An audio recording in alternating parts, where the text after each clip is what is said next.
Good Monday morning of the 25th week of the year, okay? Actually, Saturday morning. You know that. I know that. We know this. See, I got my t-shirt on from St. Mark's. Anyway, I just got done saying Mass here at home. It's a Saturday morning, actually. Lily's prowling around the house. She wants to go out and play and have fun, or else eat cookies. Honest to God, she's insufferable. But we won't go into any of that. I don't want to waste your time, okay? But today is kind of interesting. One is the readings are from Ezra. The whole week is the restoration of the temple. And it shows the influence of Cyrus, the outsider, the Persians. It's an interesting text. It shows you the central importance of the restoration of the temple in the identity of the Jewish history, the Jewish identity. It's fabulous, actually, okay? Whatever else you want to call it, okay? But I'm also struck by its analogous relationship to our own time. Now the temple is really not the temple in Jerusalem, but the faith of the people globally, especially, I think, in the West. I'm struck by it, especially in teaching. This year has been quite a reversal, where the student is the teacher and the teacher is the student. And I've seen that. It could be like Cyrus. The Persian is the one who provides all the means for the Jews to return to Jerusalem and rebuild the temple. And it could be the outsider now to the faith becomes the vehicle of faith and the restoration of faith for the believer. I thought about it. You know, the gospel reading is the lamp. Like, you don't bury your lamp, you don't hide the closet, you put it on a table to enlighten the world. And that, I have to say that seems so true to me. The light of our young people, the light that they exhibit, that they reveal, that they what's the word? Exude. That's all the wrong word. They emit, the light that they emit. I see that in our young people today. I've not seen it as clearly as before as I see it now. I saw it 10 years ago, though. I saw it emerging, but I see it now with a vigor and an intensity I hadn't seen before. It's moving. It's powerfully moving, okay? And it's coming out of our young people, okay? It's a reversal of the logic of wisdom. Generally, wisdom comes from above, comes from the older generation passed down. But I don't see that as true. And I'll give you my reasons and I'll show you what I think is happening, okay? You might see, if those of us that are old timers, you might see it in your grandchildren, your great-grandchildren. And that is this. Most of us who grew up in the pious 50s, that's a coined expression, but it's not meant to be a ennobling word. It's not. It suggests the superficiality of the faith of that period. It was pious, but it wasn't deep. We had a million pieties. We had all kinds of practices. We had the Saints of the Month Club. You know, I'm making a joke of it now. And we had the most rigorous, canonically driven, legally driven morality.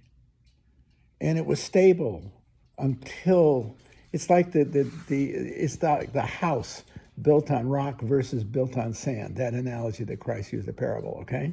That was sand. It didn't look like sand, but it was sand. And it looked like a magnificent edifice until the 60s. And it collapsed like a house of cards. It had no substance to it, had no depth to it, had no power. We lost my generation. Those of us that are in the very late 70s and into the 80s and above, we lost an entire generation. When I think of all my friends who couldn't have been any more pious or more Catholic or Christian than our generation, fiercely, identifiably so. And after the council, you could see it withering away. And by the end of the 70s, gone with the wind.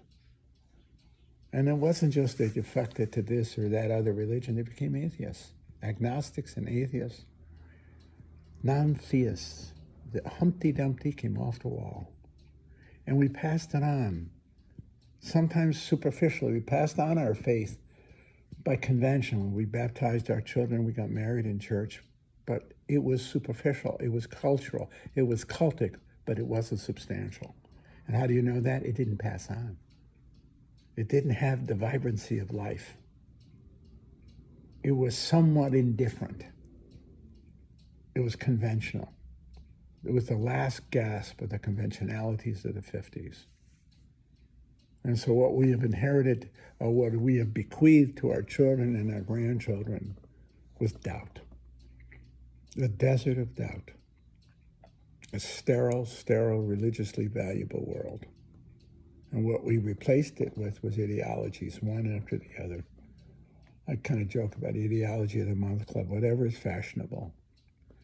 In the 50s, Catholicism was fashionable. In the early 60s, because of John the 23rd, not John Paul II, John the 23rd. It was fashionable. As one of my atheistic friends told me that in the early 60s, it was fashionable to be Catholic. He said it with a deep British accent. I still remember Peter Wainwright so lovingly. It's fashionable to be Catholic. He wasn't. He was an atheist. He was right. It was fashionable. And ain't fashionable no more. Now the ideologies are fashionable. You will really see it. Holy Christmas trees. It controls our speech, our implications. You can't talk about the lack of free speech. Holy moly. You got to be careful what you say today.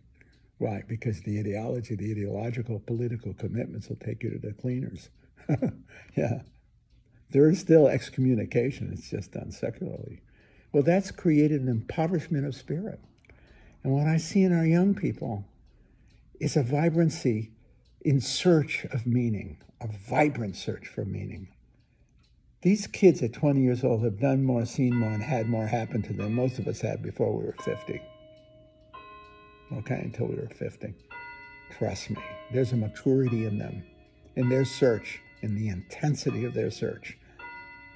Because when they say, I believe, they mean it. And they didn't get there because their grandmother gave it to them, their grandfather, or father, or mother, they got it out of the trenches. They came to believe on their own. I told one young woman, she is spectacular. She's a theist. I said, you're an inch away from being a Christian. Okay, she's a theist. But she came out of horror. I would say she came out of horror. Don't know the details. I just know the language, the rhetoric that she uses, the power of her language. And when I said to her one time, just not very recently, I was walking with her out of class, I said, she's going to be a writer. I said, you're going to make a difference. You're going to impact the world who reads you. You're going to make a difference. See? She is that kind of light. It's not going to go in a closet. It's going to be on the lampstand. Because her faith is radiant. Not because it was bequeathed to her, but because she had to find it, to find meaning in her life. She believes because she wants to live.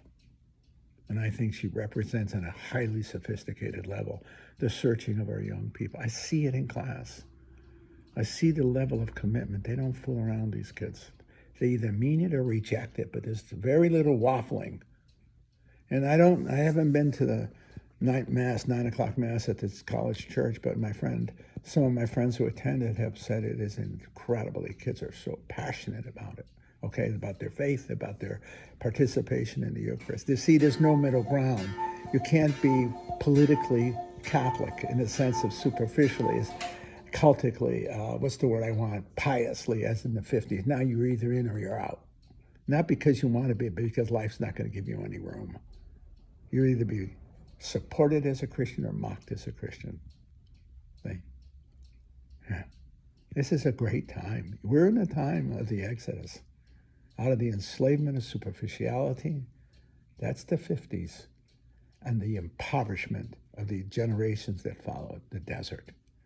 And we're in the desert, but we're in a desert of people being led, hopefully by the churches, hopefully by the church, but also guided by our young people. It's the paradox, by our young people in search of non-enslavement to the impoverishment of the spirit, the slavery of a secular world. Yeah, a meaningless world. I see that, and I said to this young woman, you will make a difference. You have already made a difference to me. You have become my teacher. And I'm 60 years older than she is. You are my teacher. I listen to you as a disciple listens to a master. You have been to hell and have ascended. See? You have been there. You teach me as you reach for Christ and you reach for God. not because it's convenient or appropriate or cultural, but because it's necessary. You are crossing the desert, and you're taking me with you. Grateful.